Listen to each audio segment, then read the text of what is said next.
로마서 4장은 우리에게 일어난 구원이 어떻게 하나님의 의지와 지혜에 의한 우리의 생각을 초월하는 하나님의 방법인가를 말하고 있습니다.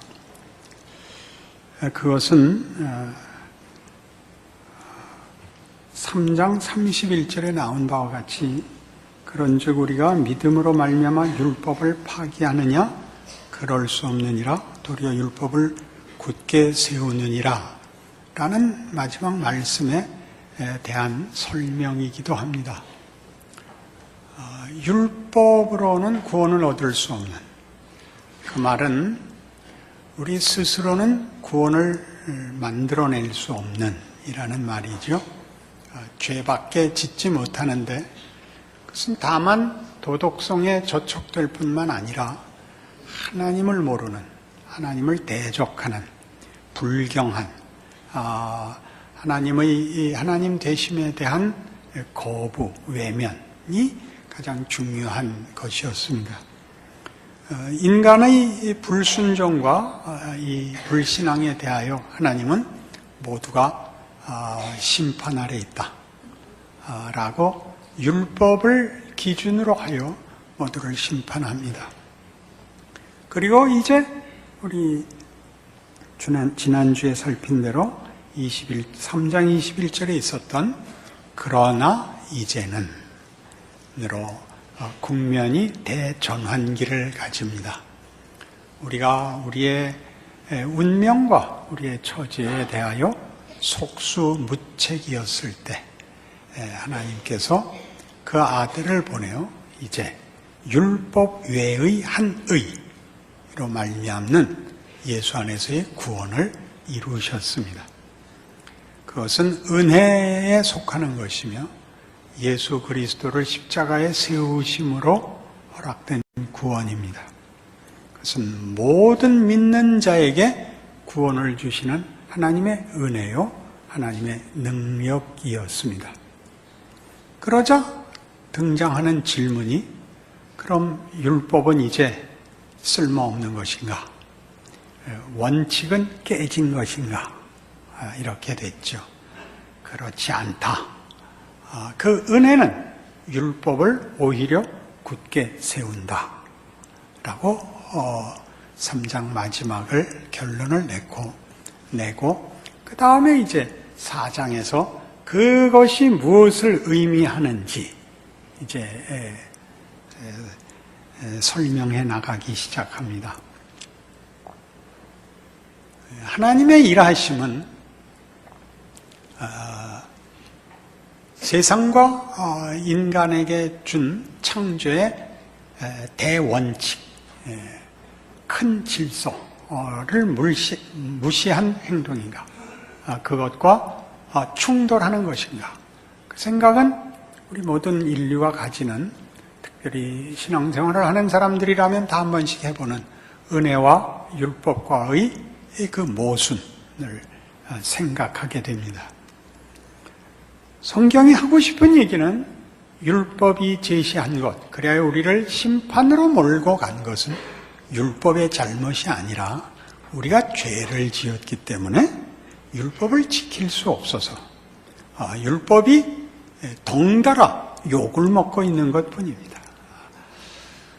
은혜는 율법이 지적한 우리가 하나님의 영광에 미치지 못하는 사실을 하나님이 그의 능력과 신실하심으로 완성시킨 하나님의 구원입니다.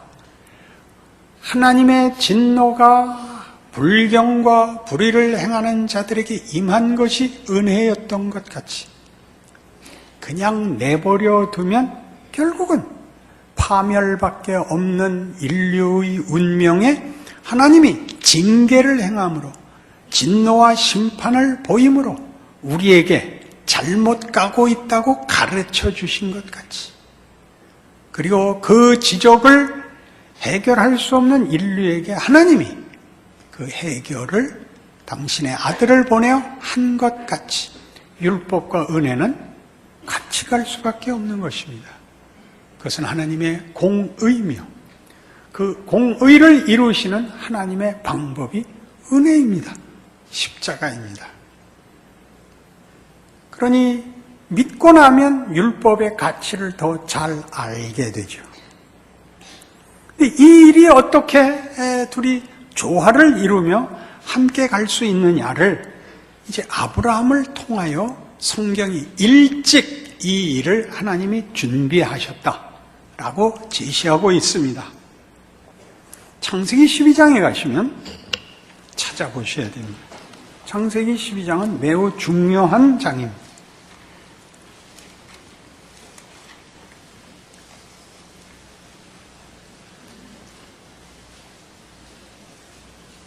창세기 12장 1절 여호와께서 아브라함에게 이르시되 너는 너의 고향과 친척과 아버지의 집을 떠나 내가 네게 보여줄 땅으로 가라.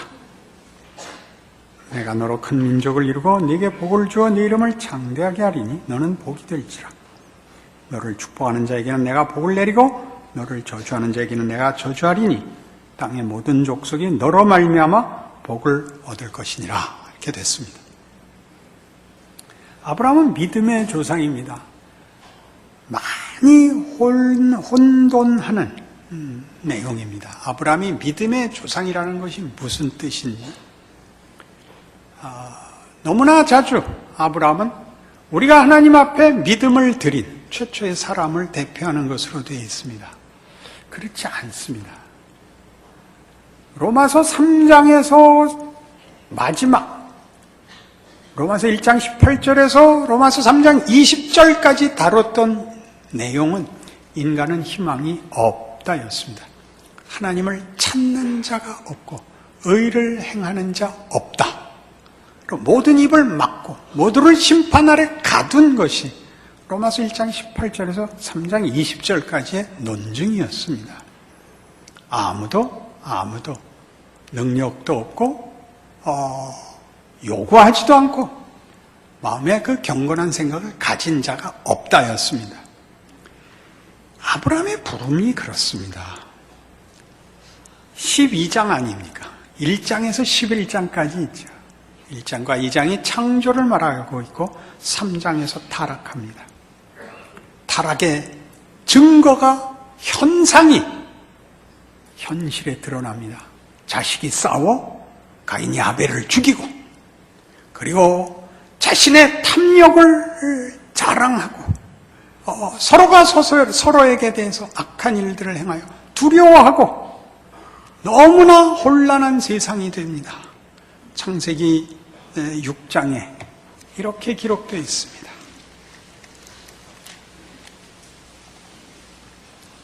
창세기 6장 5절 여호와께서 사람의 죄악이 세상에 가득함과 그의 마음으로 생각하는 모든 계획이 항상 악할 뿐임을 보시고 땅 위에 사람 지으셨음을 한탄하사 마음에 근심하시고 이르시되 내가 창조한 사람을 내가 지면에서 쓸어버림되 사람으로부터 가축과 기는 것과 공중의 새까지 그리하리니 이는 내가 그것들을 지었음을 한탄함이니라 하시니라.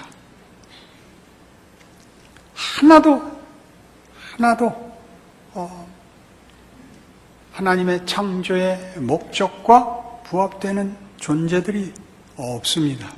인간 중에 말이죠. 그래서 노아 홍수 대심판이 일어납니다. 노아를 통하여 모든 생물들을 살려놓기는 했지만 대심판을 지구 역사에 하나님께서 행하셨었죠. 그리고 노아 홍수가 끝난 다음에 이 노아의 제사를 받으면서 8장 20절 창세기 8장 20절 노아가 여호와께 제단을 쌓고 모든 정결한 짐승과 모든 정결한 새 중에서 제물을 취하여 번제로 제단에 드렸더니 여호와께서 그 향기를 받으시고 그 중심에 이르시되 내가 다시는 사람으로 말미암아 땅을 저주하지 아니하리니 이는 사람의 마음이 계획하는 바가 어려서부터 악함이라.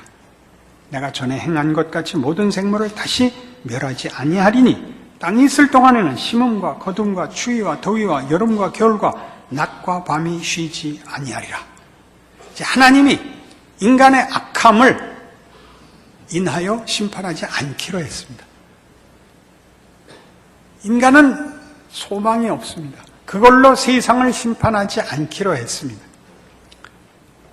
그리고 보존했더니 여러분 잘 아시는 바벨탑을 11장에 가서 쌓습니다. 11장 가보시죠. 창세기 11장이죠. 온 땅의 언어가 하나요? 말이 하나였더라.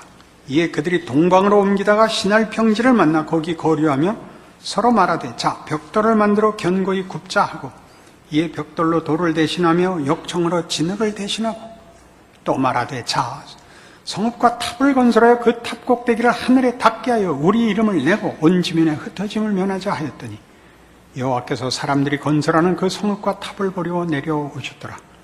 여호와께서 이르시되 무리가 한 족속이요 언어도 하나이므로 이같이 시작하였으니 이후로는 그 하고자 하는 일을 막을 수 없으리라. 자 우리가 내려가서 거기서 그들의 언어를 혼잡하게 하여 그들이 서로 알아듣지 못하게 하자 하시고 여호와께서 거기서 그들을 온 지면에 흩으셨으므로 그들이 그 도시를 건설하기를 그쳤더라. 그러므로 그 이름을 바벨이라 하니 이는 여호와께서 거기서 온 땅의 언어를 혼잡하게 하셨음이니라. 여호와께서 거기서 그들을 온 지면에 흩으셨더라. 사람들이 많이 모여서 권력이 커지면 큰일 난답니다. 우리 역사에 대한 그 보고 중에 이런 구절이 있죠. 부패하지 않는 권력은 없다. 개인도 부패하고 그것이 합쳐서 힘이 커지면 더 크게 부패한다. 그럼 아무것도 안 해야 되느냐? 혼자 있어도 부패한다. 여러분은 그렇게까지 그런 본성적인 그 인간에 대한 어떤 신뢰, 어떤 희망을 갖고 있을 것입니다. 의인은 없나니 하나도 없다. 이 선언에 대하여 여러분 스스로 하시는 날이 빨리 와야 됩니다. 의인은 없으니 하나도 없다. 시간에 쫓겨 사는 것이 다행이다. 돈 있고 힘 있으면 나도 망하고 여럿 망하게 할 것이다. 기억해야 됩니다. 그리고 아브라함이 등장하는 겁니다. 이게 뭘 뜻합니까? 이 대책이 없는, 희망이 없는 인류 현실에 하나님이 아브라함으로 새로운 일을 시작하십니다. 우리 로마서 3장 21절이 그러나 이제는 이라고 말함으로써 그 앞과 뒤를 예수로 나누듯이 아브라함을 부름으로써 그 앞과 뒤를 나누는 것입니다. 아브라함은 뭐가 되죠? 내가 너로 큰 민족을 이루고 네게 복을 주어 네 이름을 창대케 하리니 너는 복이 될지라. 가 되는 겁니다. 하나님이 사람 지으셨음을 한탄하고 지면에서 쓸어버리고 내려가 흩어버릴 수밖에 없는 인류 현실에 하나님이 새로운 일을 시작하는 것입니다. 그러니까 여기야말로 그러나 이제는 에 대한 구약 저 먼 옛날에 하나님이 인류에 대해서 가지셨던 은혜로우신 구원과 그 시작, 그 실제로 일하신 역사이지요. 창세기 15장에 와보세요. 아브라함에 관한 이 일들은 우리에게 이 시각을 분명하게 해줍니다. 창세기 15장. 이후에 여호와의 말씀이 환상 중에 아브라함에게 임하여 이르시되 아브라함아 두려워하지 말라. 나는 네 방패여 너의 지극히 큰 상급이니라. 아브라함이 이르되 주 여호와여 무엇을 내게 주시려 하나이까? 나는 자식이 없사오니 나의 상속자는 이 다메섹 사람 엘리에셀이니이다. 아브라함이 또 이르되 주께서 내게 씨를 주지 아니하셨으니 내 집에서 길린 자가 내 상속자가 될 것이니이다. 여호와의 말씀이 그에게 임하여 이르시되 그 사람이 네 상속자가 아니라 네 몸에서 날 자가 네 상속자가 되리라 하시고 그를 이끌고 밖으로 나가 이르시되 하늘을 우러러 뭇별을 셀 수 있나 보라. 또 그에게 이르시되 네 자손이 이와 같으리라. 아브라함이 여호와를 믿으니 여호와께서 이를 그의 의로 여기시고 또 그에게 이르시되 나는 이 땅을 네게 주어 소유를 삼게 하려고 너를 갈대아인의 우르에서 이끌어낸 여호와니라. 그가 이르되 주 여호와여 내가 이 땅을 소유로 받을 것을 무엇으로 알리이까? 여호와께서 그에게 이르시되 나를 위하여 3년 된 암소와 3년 된 암염소와 3년 된 수량과 산비둘기와 집비둘기 새끼를 가져올지니라. 아브라함이 그 모든 것을 가져다가 그 중간을 쪼개고 그 쪼갠 것을 마주 대하여 놓고 그 새는 쪼개지 아니하였으며 솔개가 그 사체 위에 내릴 때는 아브라함이 쫓았더라. 해질 때에 아브라함에게 깊은 잠이 임하고 큰 흑암과 두려움이 그에게 임하였더니 여호와께서 아브라함에게 이르시되 너는 반드시 알라. 내 자손이 이방에서 객이 되어 그들을 섬기겠고 그들은 400년 동안 내 자손을 괴롭히리니 그들이 섬기는 나라를 내가 징벌할지며 그 후에 내 자손이 큰 재물을 이끌고 나오리라. 너는 장수하다가 평안히 조상에게로 돌아가 장사될 것이요 네 자손은 사대만에 이 땅으로 돌아오리니 이는 아모리 족속의 죄악이 아직 가득 차지 아니함이니라 하시더니 해가 져서 어두울 때 연기 나는 화로가 보이며 타는 횃불이 쪼갠 고기 사이로 지나더라. 그날에 여호와께서 아브라함과 더불어 언약을 세워 이르시되 내가 이 땅을 애굽 강에서부터 그 큰 강 유브라데까지 네 자손에게 주노니 곧 겐 족속과 그니스 족속과 간몬 족속과 헷 족속과 브리스 족속과 르바 족속과 아모리 족속과 가나안 족속과 기르가스 족속과 여부스 족속의 땅이니라 하셨더라. 아브라함에게 네 자손이 하늘의 별 같으리라. 그걸 내가 어떻게 알 수 있습니까? 재물을 가져다 놓으라. 재물을 둘로 쪼개고 언약 당사자가 그 사이를 지나감으로써 우리 중에 이 약속을 깨는 자는 이 재물이 쪼개진 것 같이 저주를 받아 옳다라는 맹세를 합니다. 맹약을 하죠. 그걸 하나님만 지나가십니다. 아브라함 보고 지나가라 그러지 않습니다. 하나님이 하신 약속입니다. 이게 아브라함을 하나님이 이렇게 부릅니다. 7절에 다시 보시면 또 그에게 이르시되 나는 이 땅을 네게 주어 소유를 삼게 하려고 너를 갈대아인의 우르에서 이끌어낸 여호와니라. 모든 주인이 이 일의 시작이 주도권이 하나님께 있습니다. 아브라함이 한 일은 잡혀간 것밖에 없습니다.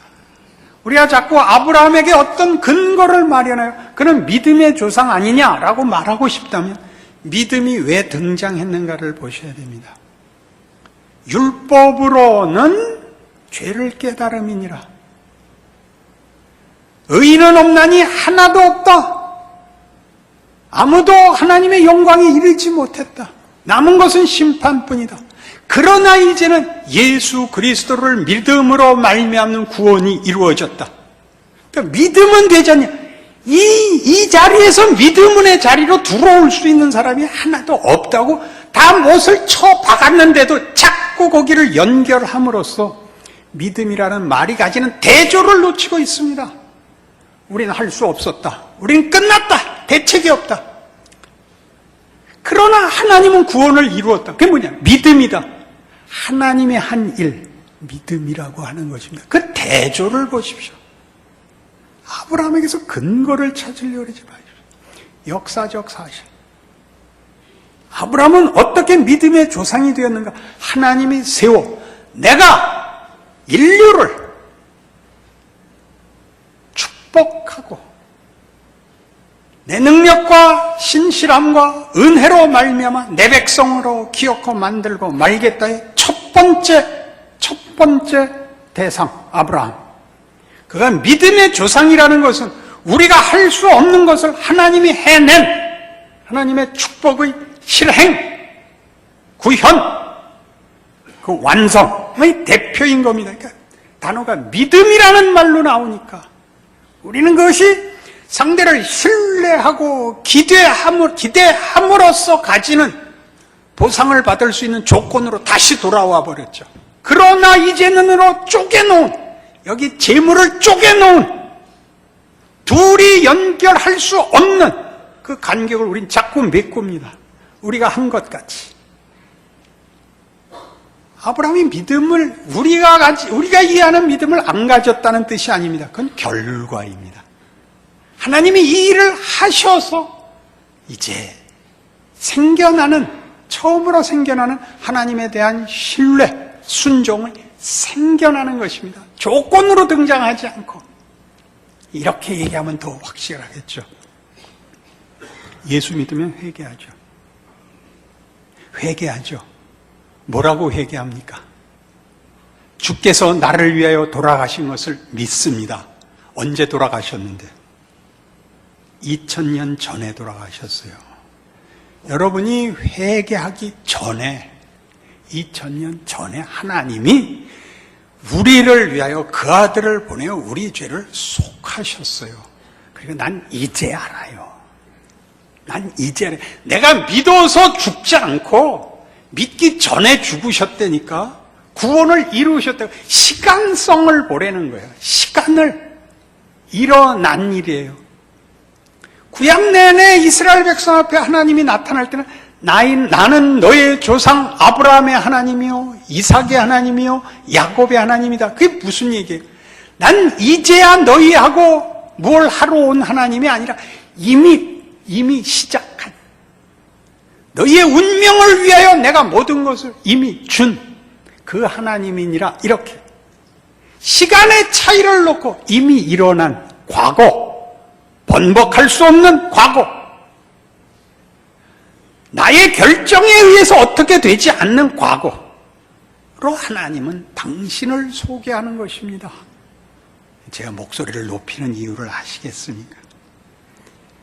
여러분이 믿음을 가지는 식으로 생각해서 그게 잘못은 아닙니다. 나중에 그 얘기 다 더 할 겁니다. 내 결심과 내 만족, 내 만족.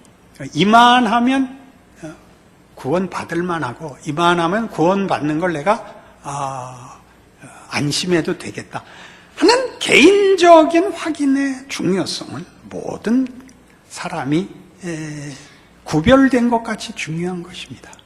그러나 구원은 이렇게 하나님이 오셔서 하나하나 구원하시는 것으로 하나님이 구원을 하시는 것이 아니라 역사와 우주의 운명과 축복에 관하여 하시는 일입니다. 역사를, 세상과 인류를 대상으로 하는 것입니다. 그리고 각각에게 그것을 적용하시는 것입니다. 여러분, 나이 들어 보십시오. 나이 든 것과 젊은이들의 차이가 뭐죠? 젊었을 때는 자기가 다합니다. 사춘기를 생각해 보십시오. 사춘기. 왜 그렇게 말끝마다 그 다음 단어는 각자 쓰시죠.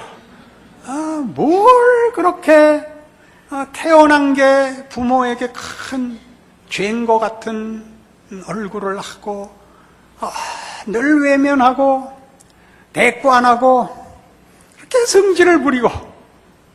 왜 그러죠? 자기가 다니까. 어떻게 얽혀 있는지 모르니까. 내가 불편한데 세상에 뭐 이렇든 저렇든 부모가 어떤 마음을 가지든 무슨 상관이 있어. 내가 죽겠는데, 내가 깜깜한데.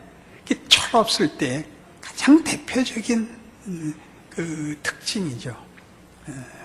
무슨 말을 해도, 아무리 좋은 것을 해도 친절하게 굴어도 다 귀찮죠. 다 나이가 들어보세요. 걱정할 게 많습니다. 나라 걱정을 해야 돼요. 나라 걱정을. 그럼 어떻게, 매일 광화문에 모여요? 아니에요. 그냥 걱정을 하는 거예요. 걱정을, 답이 없는 거. 그게 철든 거죠. 걱정을 해야죠. 날씨를 걱정해야 돼요. 그게 중요해요. 비가 올 때 와야 되고, 추울 땐 추워야 되고, 바람이 불 땐 불어야 돼요. 개인이 얼마나 큰 속에 들어있는지를 알게 돼요. 여러 가지 걱정을 하죠. 염려하고. 하나님이 어떻게 큰 틀을 바꿔 놓으셨는지를 모르면 예수가 오셨다는 말을 도무지 이해하지 못해요. 세상이라는 판이 바뀌었다고요. 아브라함부터 그 새로운 시작이 이미 됐어요. 그 구체적인 성취와 그 구체적인 실체를 예수 안에서 보이는 거죠. 구약은 그 실체의 약속을 갖고 있고 그 은혜 속에 있지만 실체를 보지는 못해요. 동일한 은혜 속에 있지만, 그러나 이제 우리는 그러나 이제는 율법에 하나님의 한 의가 나타났으니 율법과 선지자들에게 증거를 받은 것이라 라는 예수 그리스도의 오심과 죽으심과 부활이라는 것으로 판이 바뀐 세상을 살고 있다고요. 부활 세상을, 나를 믿는 자는 죽어도 살겠고 살아서 나를 믿는 자는 영원히 죽지 아니하리라 속에 있다고요. 죽으면 가는 천국이 아니고 천국을 이미 살고 있는 거예요. 하나님과 화목한 자로 살고 있다고요. 그러니까 여러분이 회개해서 하나님이 그 아들을 보내는 것이 아니라 이미 나를 포함한 인류를 2000년 전에 하나님과 화목해 하신 일의 개인적 적용이 오늘 나에게 일어났다는 것을 알아야죠. 그게 뭐가 다르냐? 이 판이 은혜의 판 속에 있는 거죠. 그 전에는 멸망의 판 속에 있었죠. 절망의 판 속에 있었죠. 우리가 세상이 예수를 모르고 우리를 모르고 우리가 신앙생활하는 것이 이 세상에서 힘들지만 저들도 힘들기는 마찬가지입니다. 저들은 체념하고 있을 뿐이죠. 그러니까 살아생전에 할 수 있는 거 다 하는 자들이고 우리도 힘들지만 예수를 믿어서 더 힘든 것이기보다 동일한 판 속에서 하나님 나라의 증인으로 살고 있기 때문에 우리의 힘든 것을 저들과는 다르게 이해하고 다르게 반응하는 것입니다. 그것을 더 힘들다고 얘기하는 것은 저들은 지랄을 떨어도 되고 우리는 할 수 없다. 안 하는 게 명예입니다.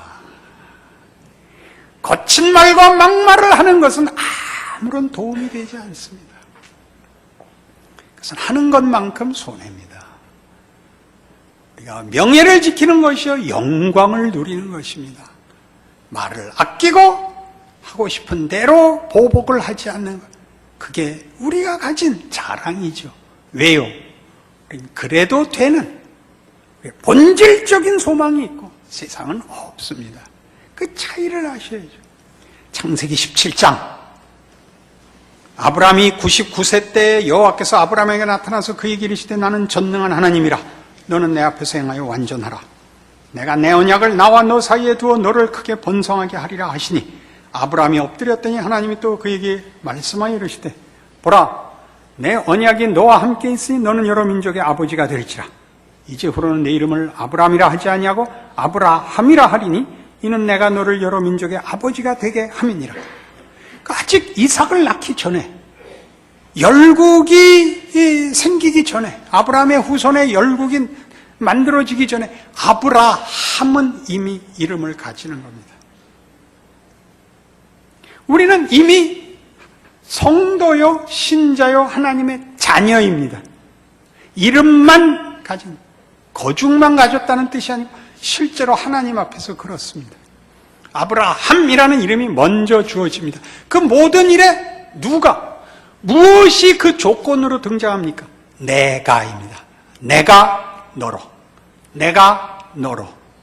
그 아버지가 그 아들을 보내요. 아브라함에게 한 것과 똑같이 예수를 믿는 자는 멸망치 않고 영생을 얻으리라. 그런 약속으로 신구약이 연속성을 가지고 있는 것입니다.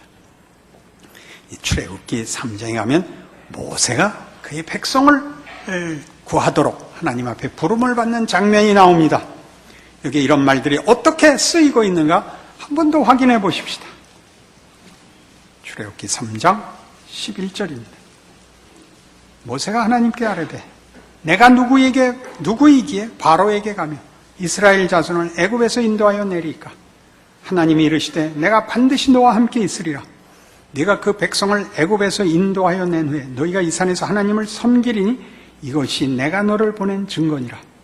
모세가 하나님께 아뢰되 내가 이스라엘 자손에게 가서 이르기를 너희의 조상의 하나님이 나를 너에게 보내셨다 하면 그들이 내게 묻기를 그의 이름이 무엇이냐 하리니 내가 무엇이라고 그들에게 말하리이까? 하나님이 모세에게 이르시되 나는 스스로 있는 자니라. 또 이르시되 너는 이스라엘 자손에게 이같이 이르기를 스스로 있는 자가 나를 너희에게 보내셨다 하라. 하나님이 또 모세에게 이르시되 너는 이스라엘 자손에게 이같이 이르기를 너희 조상의 하나님 여호와 곧 아브라함의 하나님 이삭의 하나님 야곱의 하나님께서 나를 너희에게 보내셨다 하라. 이는 나의 영원한 이름이요 대대로 기억할 나의 칭언이라. 나는 스스로 있는 자요 너희 조상의 하나님이다. 조상의 하나님이 무슨 뜻이었다고요? 이미 약속하고 이미 시작하신 하나님. 지금 와서 그렇게 될 것인가 말 것인가를 하나님과 우리 사이에 합의해야 시작이 되는 일이 아닌, 하나님이 이미 아브라함을 불러 순전히 하나님 스스로가 이 목적과 이 내용을 지켜내기로 약속하여 시작된 인류의 새로운 역사, 아브라함을 조상으로 하는 그의 후손들, 그것이 오늘 로마서 4장에 나타난 바로 아브라함에 대한 해석입니다. 믿음의 조상. 하나님이 인간을 그들의 조건과 자격에 의하여 운명을 결정하지 아니하시고 자신의 신실하심과 복 주심으로써 새로운 인류를 만들기로 한 사람의 대표. 그렇게 예수 안에서 우리에게 허락된 구원. 우리가 믿는 신앙 고백과 소망들이 얼마나 큰 약속 속에 이미 성취된 것인가를 기억하여 여러분의 삶에 이 말, 나는 스스로 있는 자니라, 나는 너희 조상의 하나님이니라, 나는 내 아들을 너희에게 준 네 하나님 여호와니라 라는 말씀의 깊이를 이해하여 세상을 이기시고 여러분 자신의 못난 것을 이기시는 신앙의 용사가 되기를 권합니다. 기도하십시다. 하나님 아버지 은혜를 감사합니다. 하나님이 세상과 역사의 주인이시며 우리 각각에게 아버지이십니다. 우리 하나님을 아버지라 부르며 이 세상이 하나님의 손 안에 있고 그 복 주시려는 하나님의 뜻 가운데 있는 것과 그 속에서 우리가 하나님의 자녀로 사는 영광된 책임이 있는 것을 확인합니다. 그러니 변명하지 말고 어리석지 말고 우리의 시간을 낭비하지 말고 하나님의 자녀로 책임 있는 인생을 살게 하시옵소서. 세상이 우리에게 주는 위협과 시험 앞에서 하나님의 사람답게 하시옵소서.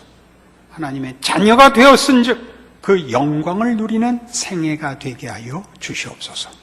예수님 이름으로 기도합니다.